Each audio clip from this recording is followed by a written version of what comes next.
Good afternoon, colleagues. Welcome to our session.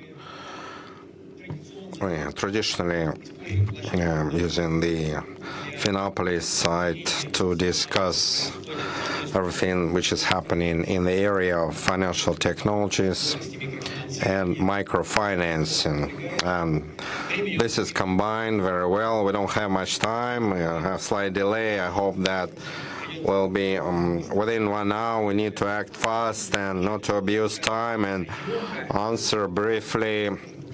I hope we are going to show that we are innovative, not only in our technologies, but on our speech. So I call all of you, and I'll introduce the panelists to be concise and clear so that we can go along the agenda that we planned. So when we prepared to this panel,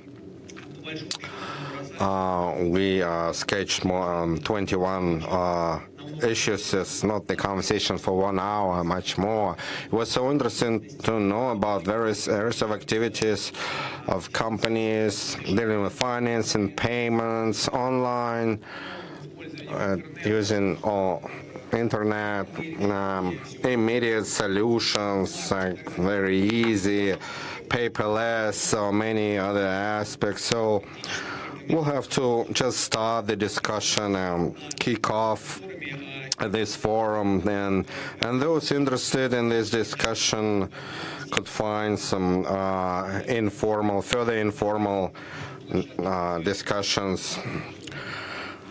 So, if possible, I'd like to introduce colleagues in a panel next to me. On my left, Achtstaetter. He represents for Finance Group.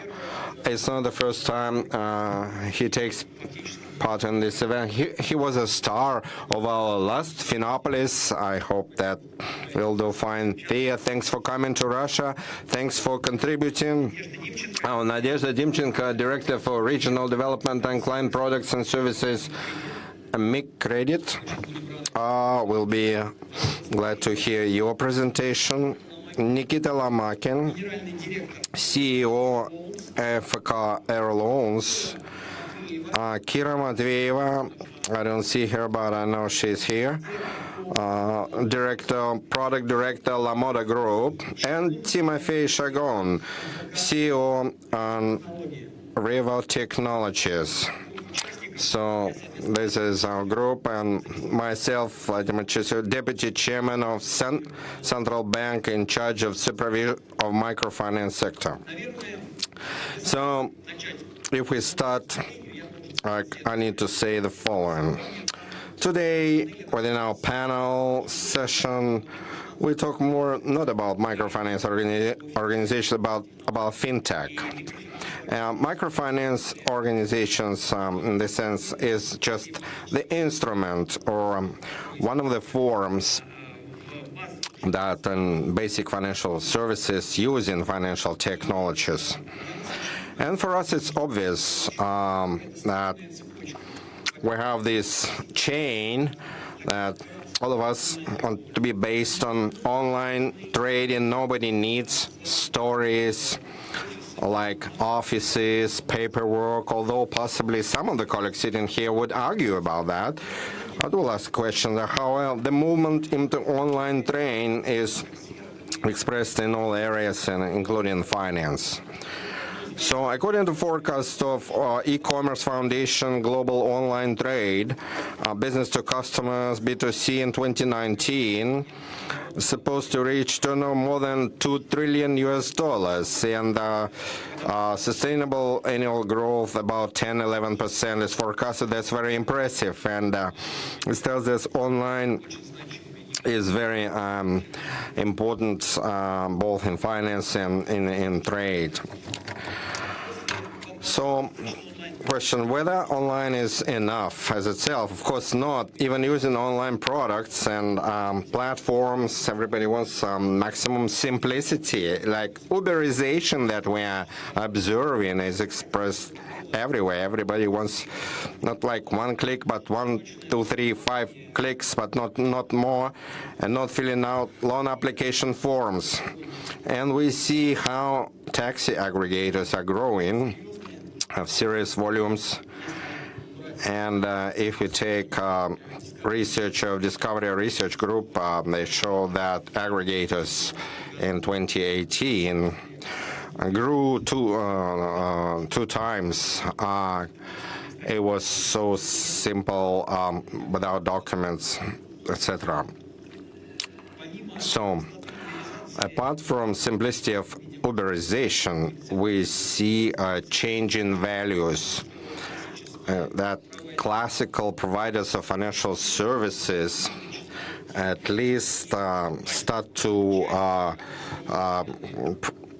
give some of the business of tech companies that haven't been professional participants of financial markets, or trying to get involved in IT technologies themselves. And it's not just banks and insurance companies and management companies, but these are actually some kind of combination of financial technologies, and it's a classical finance business. So, in principle, we see that these kind of changes are taking place, like online simplicity and expansion of pool of those service providers, financial service providers that we see compared to traditional financial participants. And as a result, I think we can come to microfinance organizations here and companies that basically, on the one hand, they have their own niche, and it's not only some remainder of banking products, sometimes it's their own banking products on online loans and credits via offices for a large number of products, and they basically compete with each other and not with credit institutions, because they are not going to this niche. And another important story is that microfinance organizations, due to its size, they are very adaptive, and they can rapidly embrace technologies, even develop them, and partially are the drivers of development of all financial markets in terms of online loans and loans in general, and development of payments. And I would like to start with Andre and ask him how he sees compared to last year. And we've talked at large about scoring model, and we said that other fintech technologies are in an intermediate state. And so how do you see the progress, and what can we say today about modern international trends? And accordingly, you don't have to dwell only on micro credits. In general, in fintech, where do you see changes? Andre, please. Thank you very much, and also for the nice presentation of myself. Thanks. It's a pleasure to be back and an honor. The major trends, let me start with them. I mean, major trends, just looking at what's happening right now in the world. I mean, we look at payments. Payments, let me classify them just to make it a little bit easier. I mean, payments, the major developments, for example, is in payments as a service. This is something a lot of fintechs were picking up. But we also have the one-click payment. This is something, for example, we implemented in Germany in the company where I am heading. It's for the convenience of the customer, because the customer drives convenience. Customer drives something, he wants something on demand, lean, fast, and convenient. And this is why we, for example, we found a partner, another fintech, by the way, who is growing rapidly, coming from a very uncool collection area, I have to say, transformed into a fintech using a fantastic technology. Invisible payments is a major trend. Just going with your phone somewhere at Revo market in Germany, paying. So this comes more and more. And by the way, I'm just saying, we Germans are not that adaptive when it comes to technology. So we're not really ready for this. We have always cash in our pocket. Me too, by the way. I have rubles and euros always with me. So cross-border payments is another topic, a major trend that I can see, especially in the SME sector. And the spread payments. We see a lot of innovation there with payment holidays, but I think it's more important to look at who's driving this. I think we see a rise of design and innovation influencing the user experience. Let me go back to the payment example. The user experience, for example, in our case, that I can share is before, when the customer repaid to us, for example, it was two payments. One payment to the bank, one payment to us because we're a service provider as kind of broker. So what did we do through this solution of this one fintech in Hamburg? We made a one-click system and the customer repays and the payment then is arriving immediately. So no manual payments anymore. Coming back to what you mentioned, data. I think the rise of data and algorithm, in this 1 year we saw a huge development. Basically in new data sources that were found and advances that we made in machine learning. That just looking at, I met at another event in Prague just 3 weeks ago, a colleague with whom I worked in the small business area, and he said they found a way through new algorithms to serve SMEs, small and medium-sized enterprises that they couldn't serve before. So basically, we're having new business opportunities serving customers that were not servable 1 or 2 years ago. I think one of the most important things when you're in the private business is the rise of the millennials and the digital natives. Because the digital natives, for me, I consider myself one, but when I look at those who are 10 years younger, I see that they want full transparency, they want it anytime, anywhere, full flexibility, full control of the product and service. So there is no forgiving when you set up the product the wrong way.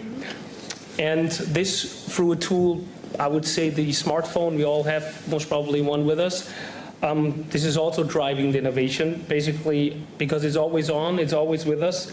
We're always connected, and it's also a huge opportunity to stay engaged with the customers. So to answer your question, who will be the winner of the digitalization? I would say it's those who basically package what I just mentioned, who have a fresh product thinking, automation, embracing algorithms, because through algorithms, especially when you use the data that you have in banks, you can create a product, offer, and service that is unmatched in the market, and you can innovate. Andrei, спасибо. Если можно. Thank you, Andrea. One more clarification. In principle, these changes that you just mentioned, they should influence not only business, but also the culture, the corporate culture, and the personnel, what the company is breathing inside. So how do you assess it? Can you comment on that? Pleasure. I'm sorry to talk about my company that I'm heading, but when I started in May last year, we were 5 different nationalities working in the heart of Berlin. We changed, we integrated more and more into for finance. What happened was we are now having 20 different nationalities working with each other. We're growing. Why? So not only for the sake of different nationalities and religions and colors, no. There is different knowledge and different people, and most of the people that joined us are millennials and digital natives. So we had the luck to acquire human resources on the market that are really representing the way a fintech wants to work. And I strongly believe that you need to talk to the people who have the experience, who use it to design this for this specific group. So that's basically what we did and what we do, and this is how we design the product at the moment. Да, спасибо. Andrei. Thank you. Andrea, and in your company, the employees, do they have pens and pencils and papers? Yes, we try to avoid paper, but I have to say, we're moving more and more into having everything digitalized. I mean, let me just give you another example. When I worked in the bank, I worked in MigCredit for 10 years, and I loved the company, but whenever you go to a branch, you found like stables of files of customers. So the first thing we did when we acquired the bank in the Central Eastern Europe region, we tried to digitalize the documents. And I have to admit, when I came to the small fintech, so fintech, financial technology, everything is online. The first thing that I saw was files, and Germans are crazy about paper. So the first thing we did there also was pretty uncool. No one liked me, but we digitalized everything to have the paper scanned somewhere in an archive, also for the sake of being at the same level as for finances with these regulations. So basically, that's what we did. We still have pencil and paper to write notes, like you want to have lunch with me, but we're not really using it for business. Ну ладно, поверю вам, ладно, хорошо. Okay, I believe you. I don't know. Germans are conservative, but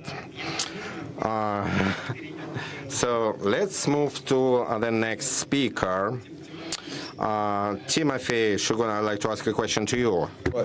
And Andrei has told us that today, when taking decisions, the speed is paramount. And largely speaking, is one of the key drivers for increasing customer satisfaction. And we're all aware of seemingly fast classic banking products such as cards and else. And we understand how quickly post-credit can be issued. And we are aware that your company uses various technologies to provide instantaneous finance. So what are we talking about? How much quicker is it going to get? And where are we going with this? Dear colleagues, good afternoon. Vladimir, thank you. Let me tell you about our service. We present the Buy Now, Pay Later service in Russia for instantaneous purchases and online, offline channels. And before I tell you about us, I would like to share some international experience that I'm aware of. And this has to do with similar services that are called Buy Now, Pay Later. So these are been type of services that allow the customer to quickly purchase a product as an alternative to classic payment methods. So if we discuss growth rates, today Scandinavian countries, Australia, and some American continent countries have over 30 and 40% conversion ratio within the cash flow of certain retailers. And considering the fact that part of them are working in offline channels, it's extremely important to provide that instantaneous speed. So this will provide the customer to quickly, safely, and efficiently finalize the purchase of their product or service, and the retailer can increase their average check, can increase their conversion ratios, and provide an opportunity to reduce their leftover baskets, speaking of online. So these services, speaking of the younger generation, this service is seen as an alternative payment method. And moreover, the clients trust this service. They trust this service over classic banking products, such as credit cards or banking loans. In this case, the client satisfaction and attitude became standard. And to provide this customer needs, in our company, we are using a set of technologies connected not only to cloud-based solutions or automating all the processes or using various types of data, but on the other hand, outsourcing the links of the process that exist in the market, and they're represented with companies that are professionally tackling certain sector. For instance, speaking of collection, we use external collectors. They comply with all the standards, they do it quickly and efficiently, and provide the necessary level of transparency. Speaking of cloud solutions, the services server infrastructure or the decision-making infrastructure allows us to instantaneously process data and respond and return with a decision to the customer. Speaking of data, we may also take a look at not only classic sources such as BKI or some government sources.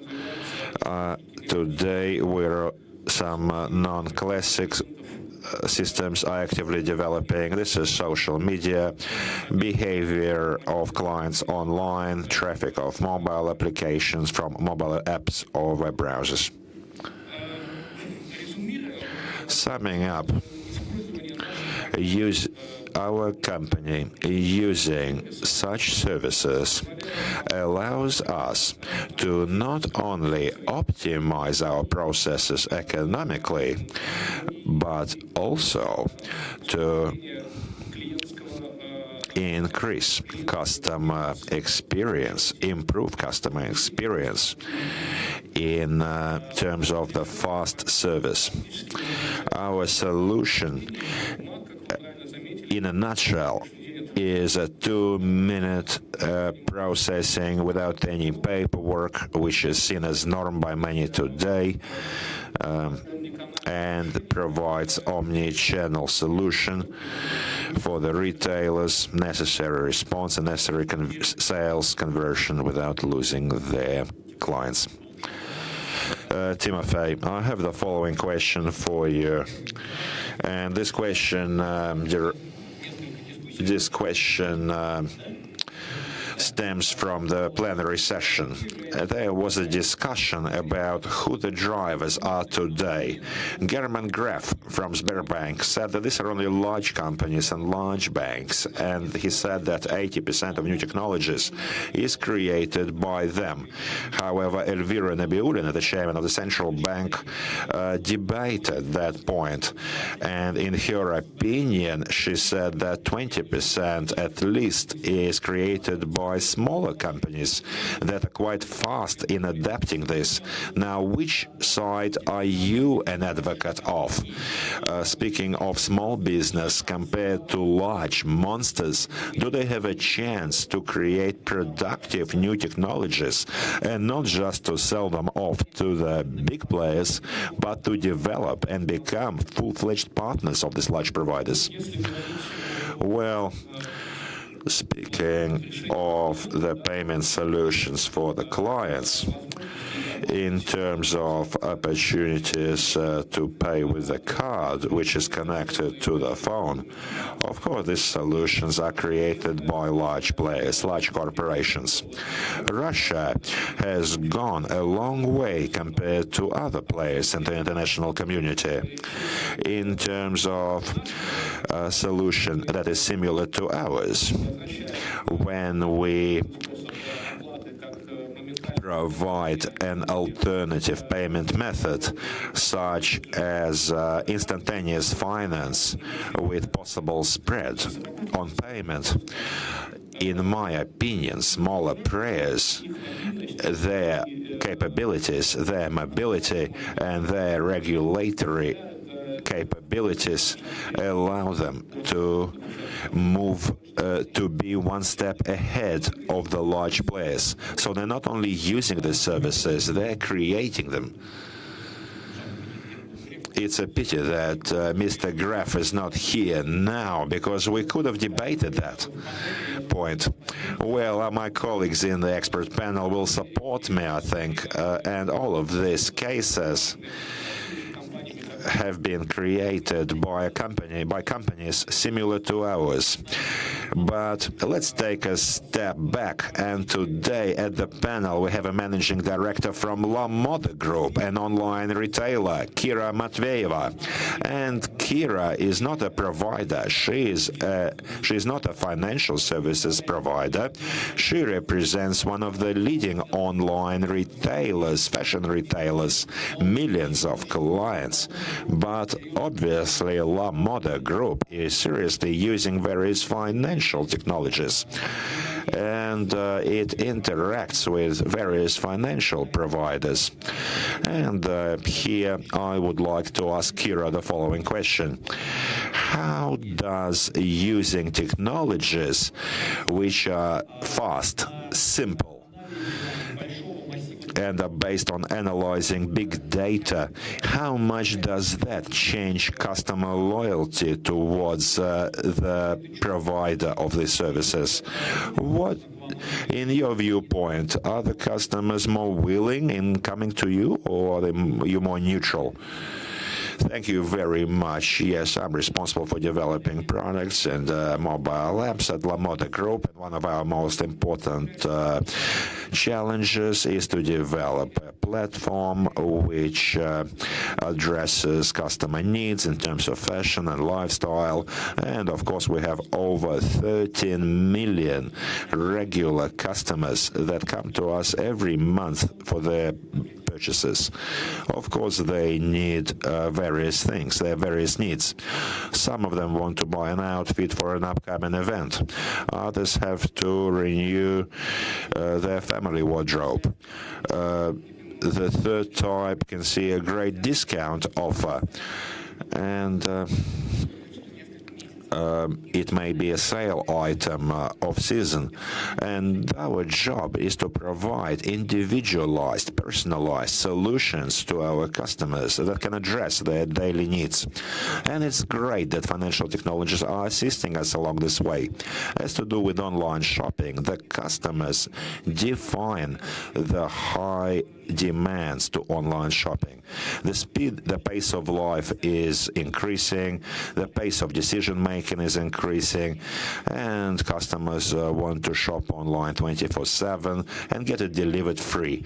And we can provide that as a high-tech company. First of all, mobility.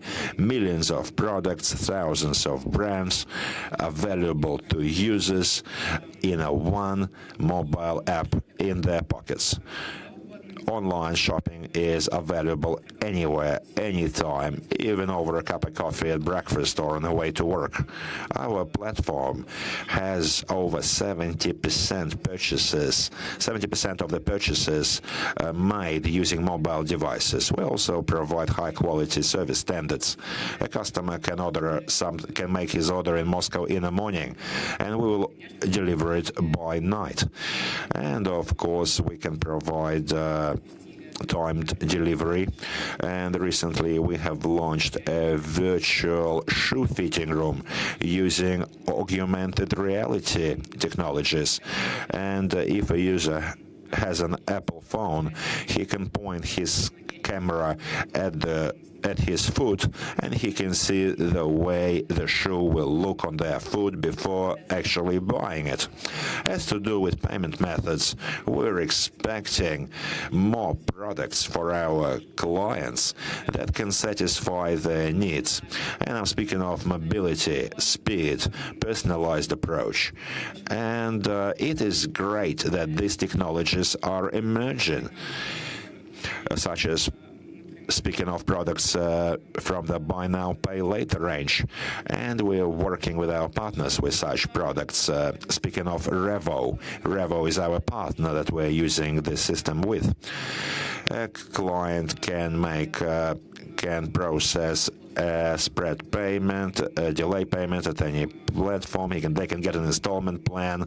The user doesn't have to go into any other applications, any other websites. Revo is using modern technologies, cloud technologies, big data, AI to achieve that. And it is great that we don't have to develop it ourselves. We can only use it as a service, investing into integration with the product. And it's also quite important that a number of technologies offer high service levels that our customers are used to. So it is quite transparent. The installment plan and delayed and spread payments are quite clear. Customers are aware when they will need to make their installments, and if a customer needs to return a purchase, the return process is as fast and simple and straightforward as the actual purchase. And of course, this product provides competitive advantages and a nice bonus for our users. And the happiness of our users is reflected in business indicators. Our purchase conversion ratio is growing. If the customers have access to additional financing on site, this means that this will increase the purchase rates. And if a client has already received a financing solution, they can use it at our platform without any additional procedures if they already got a credit limit somewhere. And so the users having used this service, we see a growing average check, because sometimes these users can afford higher quality products or add more products. For example, if a person buys a suit, he can buy some accompanying products such as shoes and ties and so on. So we structure technological platforms with innovations such as virtual fitting rooms and high service levels, allow our users to address their daily needs. In terms of financial technology, such products as buy now, pay later are helping us along this way and are helping us to address our customers' needs in a more efficient way. Wow, I'm so impressed with your virtual fitting room, and I'm waiting for the 4D technology. I think it's coming soon. Yes, it is. Well, now a visionary question. You know, these microfinancing organizations, insurance companies and banks, they're all overburdened with consumer protection legislation. And this is all right, and this is all very correct. For example, if you bring out a new product, you need to, it needs to be a valid offer. But here in this funnel, we see that less regulation provides more development. And hence my question. In your opinion, you told us about how to sell quickly. What if things go wrong? Will this also be returned seamlessly and restored? Yes, of course. It is quite important for us, says Kira, because when our users make a purchase, and of course under legislation they can get a return, for instance, because of a wrong size. Quite often in the fashion industry, for a fashion platform, clients, users return a product, and we return the payment. All the obligations on spread payment are closed, and sometimes it's even faster if a customer had used a credit card to finalize their payment. Oh, thank you. I think it's a very important point regarding consumer protection laws, and I'm asking you as a representative of an online retailer, online fashion retailer. And today, I'm aware of some more primitive services, not online services, but for instance, when you come to a shop, you say, I'd like to buy something, then you use your phone to pay at the F-Post terminal. And then when you come back and you say, I'd like to return it, they say, oh, it's no problem. Just fill out a return form, write down your passport number. So this takes a long time compared to the purchase time. This, we're speaking in multiples. It took me 2 minutes to make a payment and takes me 15 to 20 minutes to get my money back. What is your correlation? Well, the user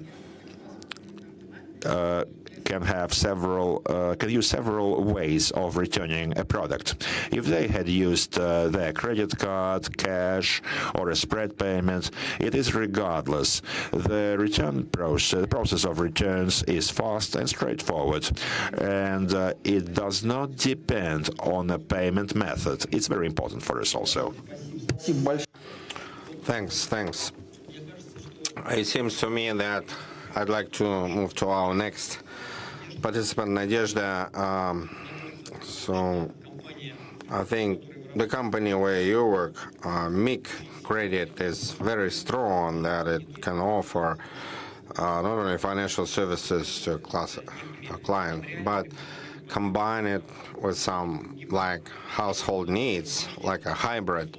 So it doesn't look complicated, but it's obvious that there are serious internal investment in various innovative technologies. So can you elaborate on this and what you implemented really, and how other differences of online from offline segments? Because unlike many others, your company has a large representation in offline. There is a challenge.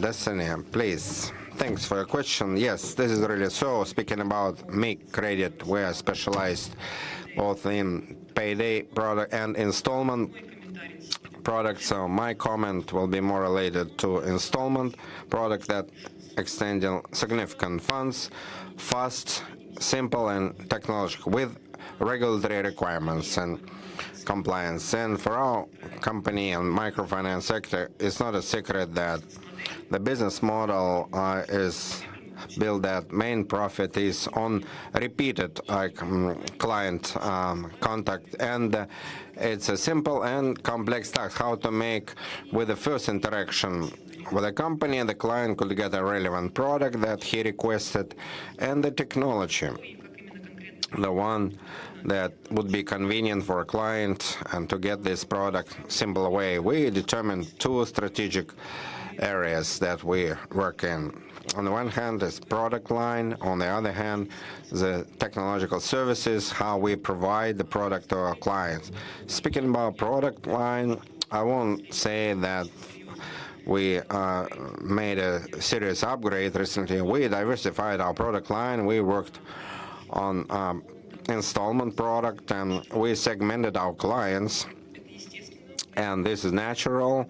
If you want to get more conversion, you need to have more clients. Now, for the last half a year, we are focusing on developing and testing the model that predicts client response to a certain offer. We have a product line which is large, and clients contact us, and when making an offer, we are oriented not only on a score, but take rate, like the client's response and certain offer, and depending on that, we offer a certain amount and term and other parameters. Speaking about returning clients, and this is our main value of our business, for such clients we have more privileges, both in terms of products and services and opportunity to get the money. For our returning client, there is a limit that they can take advantage of during a month. It could be a full cycle of sales. We have a contact center and technology that enables to provide it to the card of the client, sales office, apps. These are like taken for granted, and we also have SME loan. Only returning clients can take advantage of this. It's a simple technology in terms of user case of clients. Everything required that for our repeated client to specify the amount that they want to receive and series and number of passports so that we can make a mapping in our database warehouse. And for a few minutes, the client gets a decision.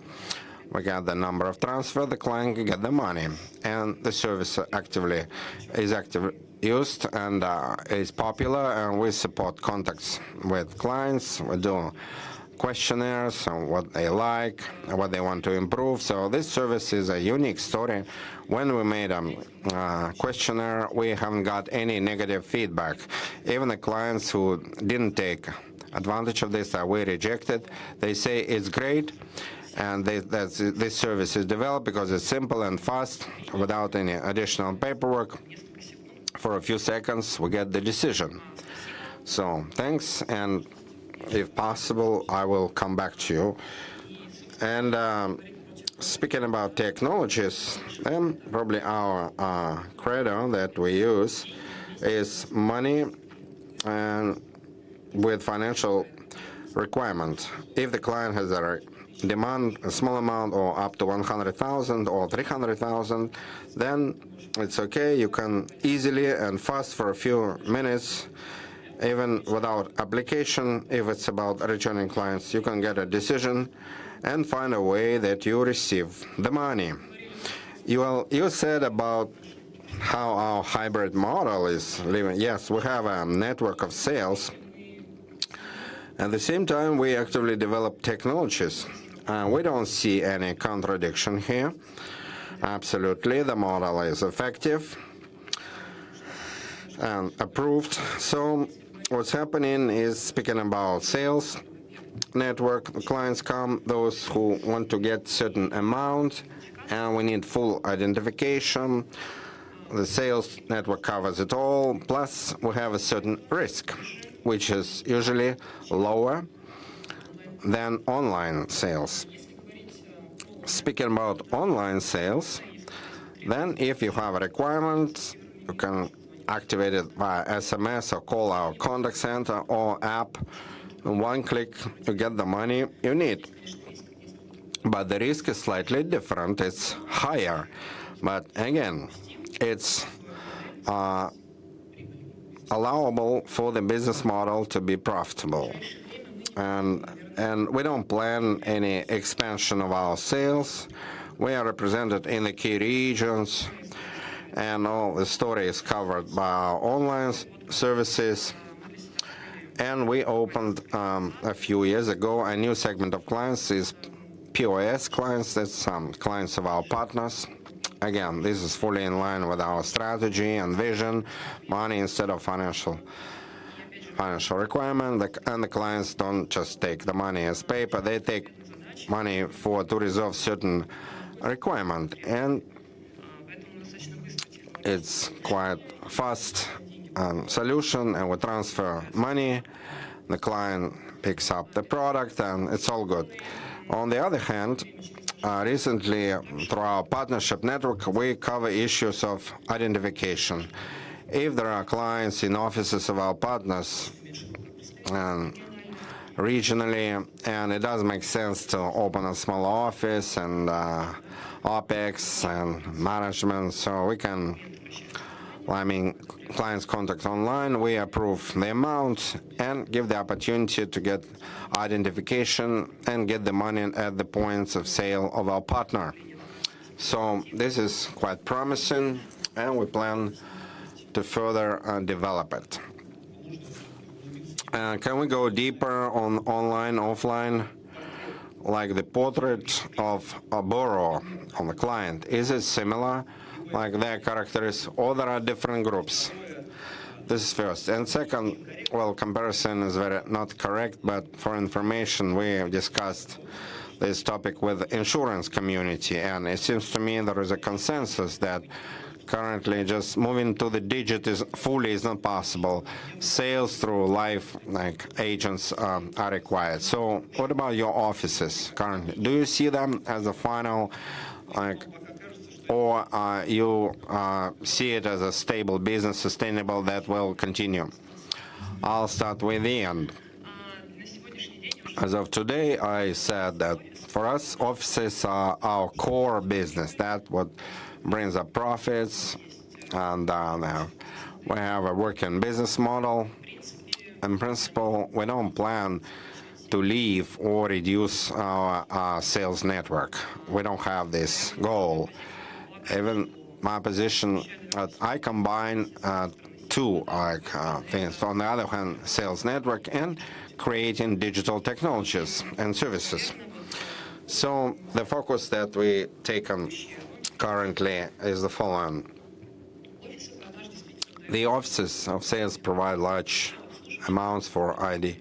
All the client service we move online. There is a personal account that is easy to service clients. So we have some OPEX for servicing. If the client took the money and they want to repay earlier, it's welcome through a personal account. We generate online code. It's all secure. You enter and close your debt. If you need, again, it's quite broad means of using the money. So speaking about the client portrait, I will comment the following way. Yes, definitely, client attraction is more online, and colleagues would agree with me. I think it's quite serious. Marketing and lead generation works and partnership networks that provide traffic. The other question is how it is allocated. It all depends on the strategy of the company and risk appetite of the company. Because online audience overall younger have a different demand. They want fast, simple, nowhere to go, and often regardless of the amount that they need. And we see this behavior. If they have 25,000, they don't have full ID, and we offer 15 to the card with simplified ID, they would take 15 with simplified to the card. So, but we provide this opportunity. On the other hand, we give alternative to get a larger amount and get identified through our partners or in our office. And as practice shows, the risk that we get our clients identified and those who received funds through sales office but didn't come to the office are still lower. But it doesn't say that we plan to make this scoring more strict. We are not accepting that. We are saying that we improve efficiency of our scoring models.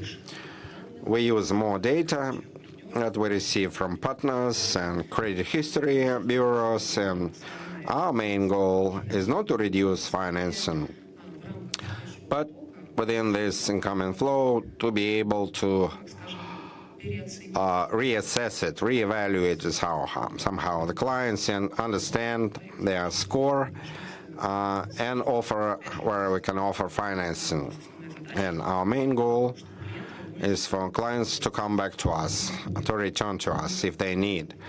And in that sense, we don't have the goal to overload the client or put him into delayed payment that way we cannot make another offer to them, and our interaction will be finished. So the risk appetite, you don't plan to change the risk appetite, you want to improve risk assessment so that to make more effective decisions. Well, that's logical, and it seems to me in the end of your story, you said this, although not all, it's about financial accessibility, because it's much easier to make this risk appetite stricter and say we're not going to service these clients as a class. But then financial accessibility will suffer and the client base will reduce. Yes, that's not our way.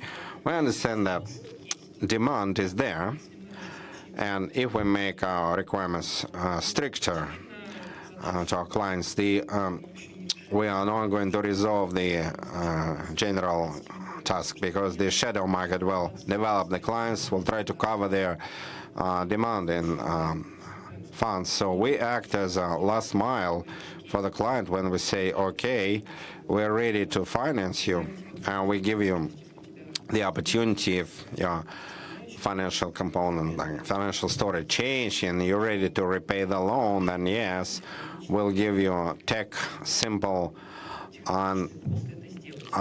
way to do it, like spread or partial installed or repaid.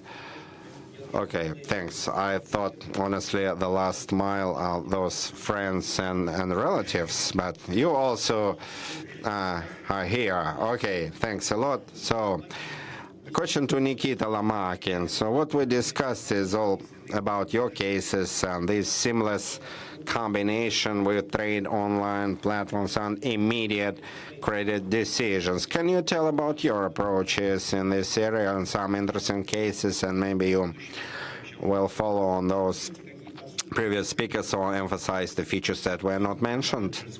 Yes, Vladimir, thanks for your question.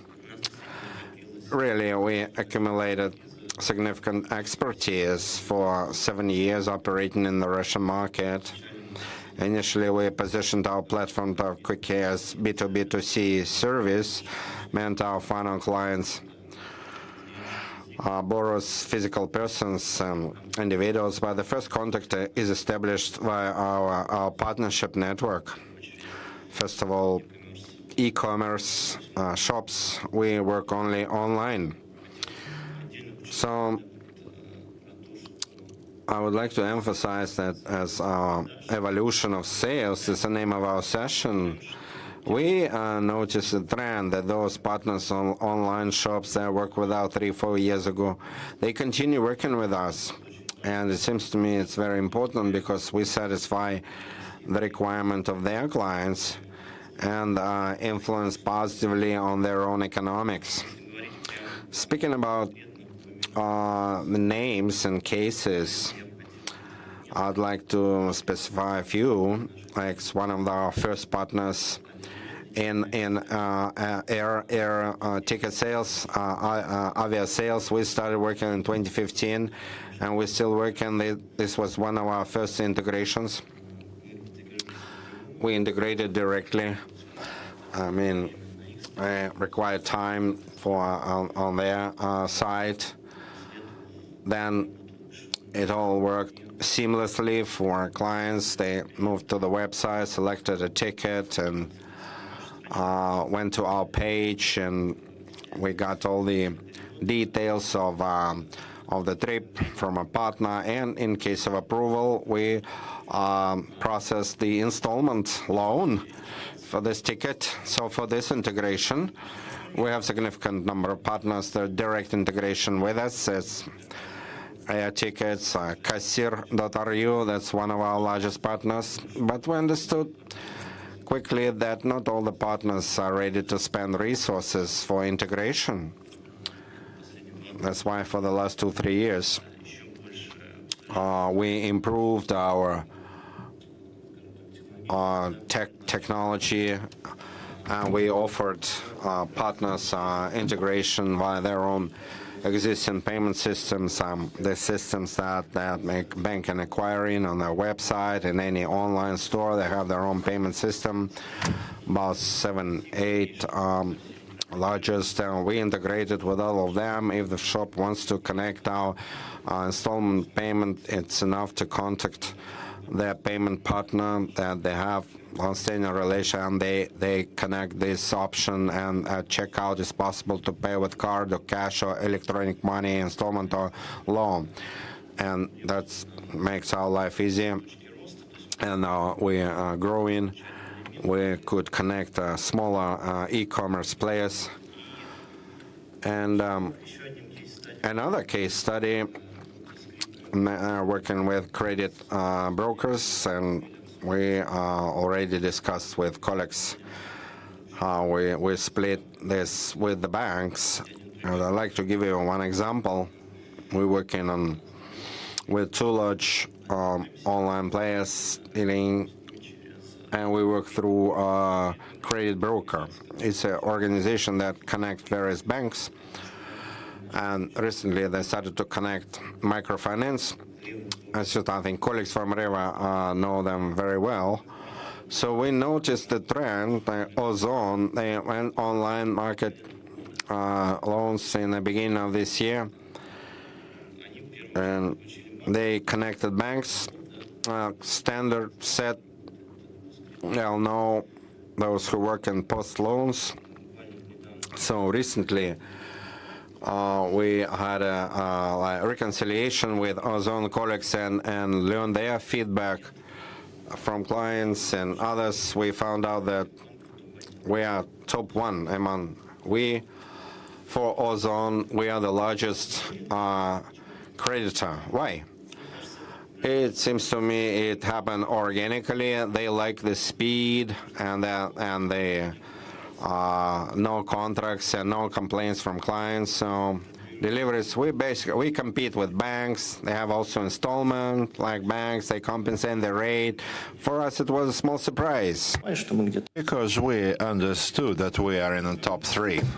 But when we saw that we've been number 1 since May, it provided certain assurance, and we understand that our product, its seamlessness, its speed, it's really demanded in the market. And finally, the final case study is a product we're doing now. This is also runs along post loans, and we were one of the first in a virtual card market, so you don't need to go to a bank branch, wait for a courier. We went a step further than Mr. Tinkoff, and you don't need to wait for a courier delivery of your card. You'll get your card delivered by a code, SMS code on your phone, so you can use your phone to make purchases. So mobile providers quickly picked up on that idea. Beeline mobile service provider, for example, their users can get their cards issued that are connected to their user account, and we are also doing another pilot with another mobile service provider and BKS Bank. This is news. This has been publicly announced.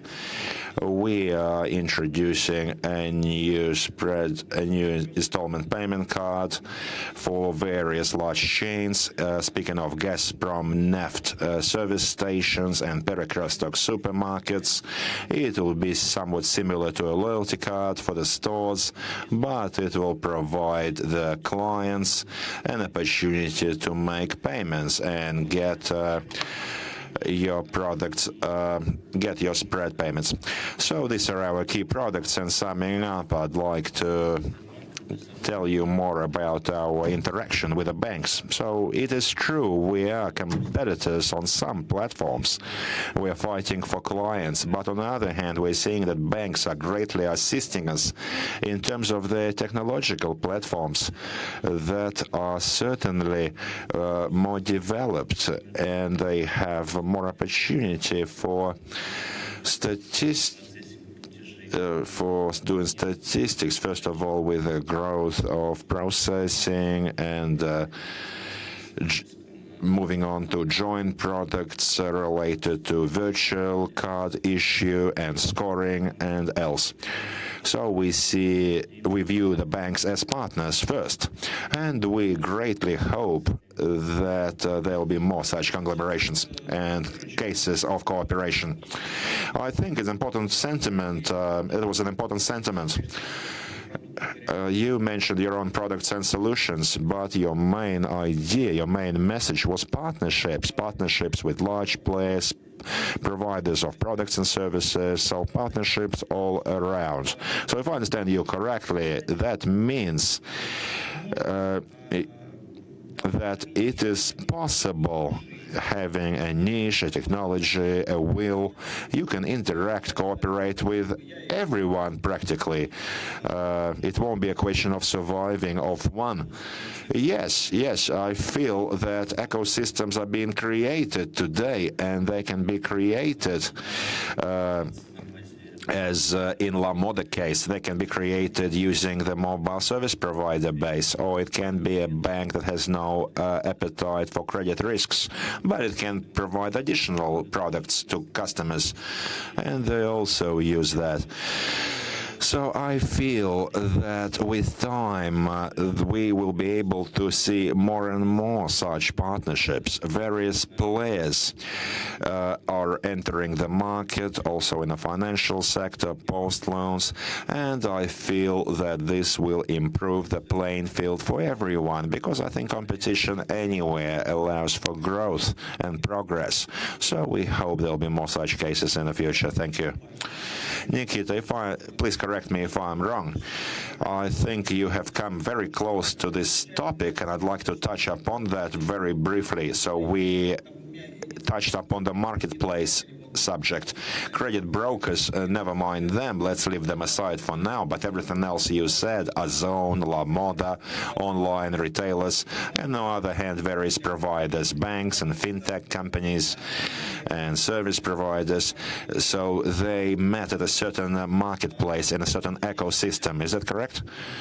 Well, the concept of marketplace is understood differently by various parties. Some people are trying to create marketplaces using bank platforms. You can log on to a bank and buy an iPhone. Others, like Ozone, would like to offer installment plans on their and financing on their products. They feel they have the first night right with their clients. And I think it's our company role to satisfy the needs of both and do it as comfortably as possible for the clients. So we don't mind. We are not against these marketplaces developing and engaging more players, such as financial companies, among others. So we are all for progress. Thank you very much. And if possible, we are almost done. Andrei, just a moment. I'd like to ask you another question. You've already touched upon this subject in your reply. But anyway, we have been talking a lot about developing technologies, and we are saying that in a context that all of this improves customer satisfaction. However, not in terms of competition between different stakeholders, but in terms of fast, innovative changes, new products. Does it seem to you that today the customer has adequate protection mechanisms? And I want your answer to be to use international experience, because you see the most advanced international markets, including Russian markets. So should the consumers feel comfortable and protected? I definitely think so, sometimes too much, actually, especially in Germany, because the regulator is pretty hard to talk to very often. I can also speak about Spain or Poland. I mean, we have just when you look at the services that are provided, you have APR caps and you have other limitations to design products. So sometimes it's good for the customer, but sometimes it's also not really good for the customer, in my opinion. And I think a little bit of flexibility. I mean, we heard a lot today of buy now, pay later, all the integrations that the other companies have that are retail companies serving the customer.